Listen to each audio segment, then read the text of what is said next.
home devastated the country. No pestilence had been so fatal or so hideous.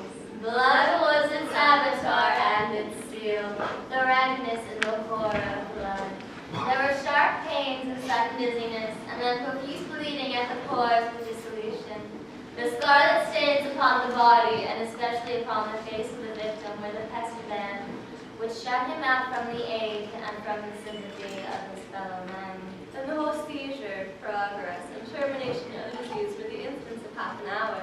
But the Prince Prospero was happy and dauntless and sagacious. When his dominions were half depopulated, he summoned to his presence 1,000 hale and light-hearted friends, from among them knights and dames of his court, and with these retired to the deep seclusion of one of his castled abbeys. This was an extensive and magnificent structure, the creation of the princes on eccentric yet august taste. The external world can take care of itself, and in our great escape, I am throwing a grand masked ball of the most unusual magnificence.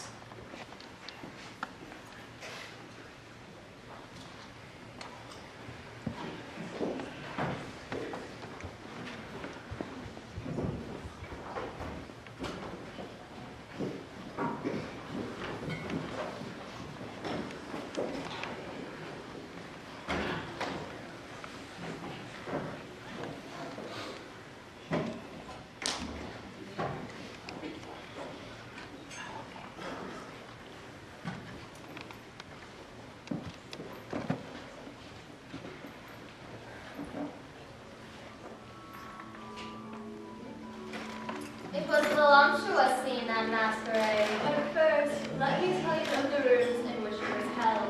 There were 7, an imperial suite, as to be expected from the Duke's love of the bazaar. The apartments were so irregularly disposed that vision embraced but little more than one at a time. Upon a closed corridor which pursued the windings of the suite, a color varied in accordance with the prevailing hue of the decorations of the chamber into which it opened.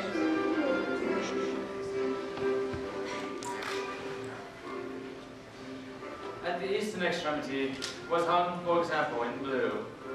And vividly blue were its windows.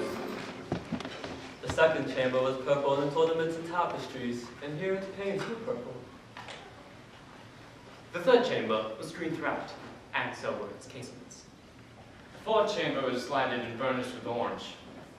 The 5th in white, the 6th with gold.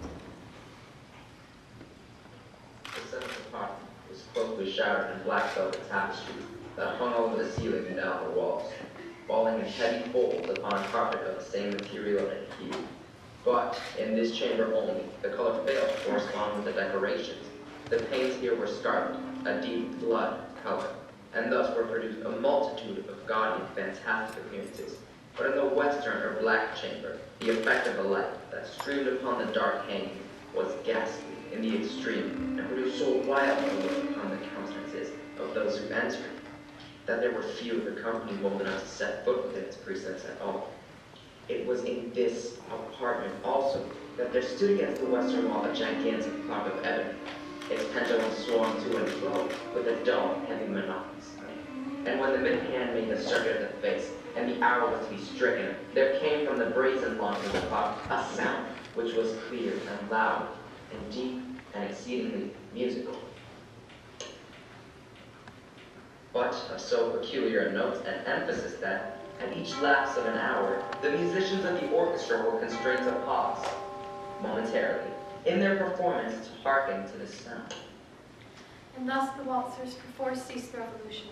But to the chamber As which the chimes of the clock yet rang, it was observed the giddiest grew pale, and the more aged and sedate placed their hand over their brow as if in confused reverie or meditation. When the echoes had fully ceased, a light wax at once pervaded the assembly. There was much glare, glitter, and piquancy, and hazard.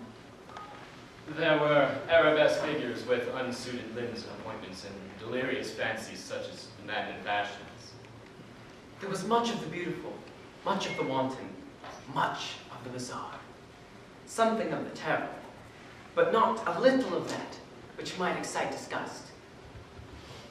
To and fro through the 7 chambers there stalked in fact a multitude of dreams. But to the chamber which lies most westward of the 7, there are now none of the maskers who venture, for the night is waning away, and their clothes are ruddier light through the blood-colored panes, and the blackness of the sable drapery of halls. And to him whose foot falls upon the sable carpet, there comes from the near clock of ebony a muffled peal, more solemnly and pathetic than any which reaches their ears, who indulge in the more remote gaieties of the other apartments. And the reveal went whirling on, until at length there commenced the sounding of midnight upon the clock.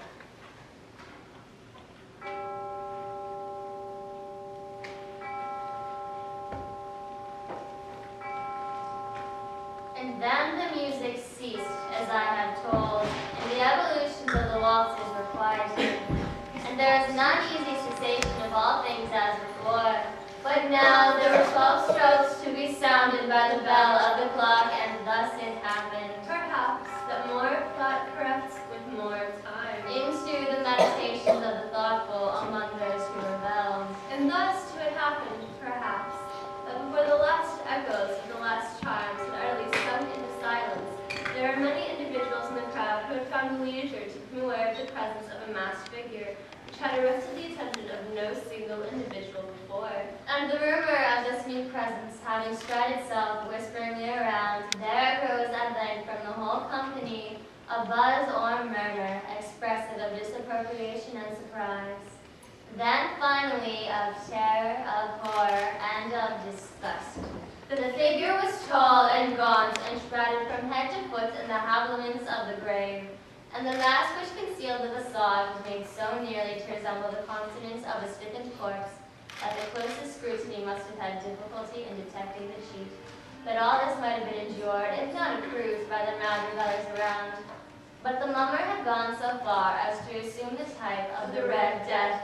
His vesture was dabbled in blood, and his broad brow with all the features of the face was besprinkled with the scarlet horn. When the eyes of Prince Prospero fell upon the spectacle, he was sagely convulsed. In the first moment, the strong shudder either of terror or distaste, but in the next, his brow reddened with rage. Who dares? Who dares insult us with such blasphemous mockery? Seize him and unmask him, that we may know who is to hang from the battlements at sunrise. It was in the eastern, or blue chamber, in which stood the Prince Prospero as he uttered these words. There echoed the 7 apartments loudly and clearly. For the prince is a bold and robust man, and the music had been hushed at the waving of his hand. From a certain nameless all with which the mad assumptions had inspired the whole party, there were found none who put forth a hand to seize him. And while the vast assembly, as if with One impulse shrank from the centers of the roofs to the walls, he made his way uninterruptedly, but with the same solemn and measured step which had had distinguished him from the first. a deadly terror had seized upon all. He bore aloft a drawn dagger, and had approached in rapid impetuosity to within 3 or 4 feet of the retreating figure. When the masked figure turned suddenly and confronted his pursuer, there was a sharp cry, and the dagger dropped, gleaming upon the sable carpet, upon which instantly afterwards stood prostrate in death the Prince Prospero. Then summoning the wild courage of despair, a throng of the rebellers at once threw themselves into the black compartment, and seizing the mummer, Whose tall figure stood erect and motionless from the shadows of the ebony clock, gasped in unutterable horror at finding the grey firmaments and corpse-like mask which they handled with so violent a rudeness, unattended by any tangible form. And thus was acknowledged the presence of the Red Death. He had come like a thief in the night, and one by one robbed the rebellers in the blood-fled halls of their revel and died, each in the despairing posture of his fall. And the life of the ebony clock went out with that of the last of the gay. And darkness and decay and the Red Death held illimitable dominion over all.